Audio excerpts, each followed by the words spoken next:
आज मेरी क्लास के ये 2 बच्चे आपको दिखाएंगे कि हासिल वाले जोड़ करने की ट्रिक कैसे हो सकती, कैसे हम इसे आसान तरीके से कर सकते हैं। चलो स्टार्ट करो।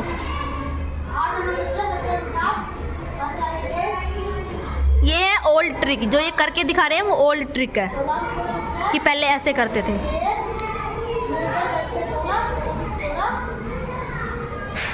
अब ये इन ट्रिक से करके दिखाएंगे आपको कितने आसान तरीके से कर सकते हैं।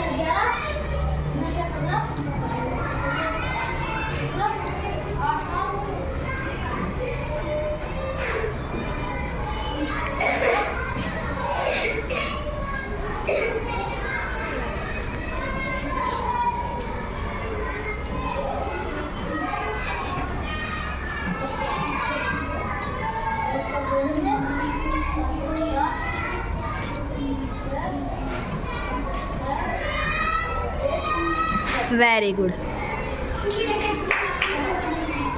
क्लैपिंग करो।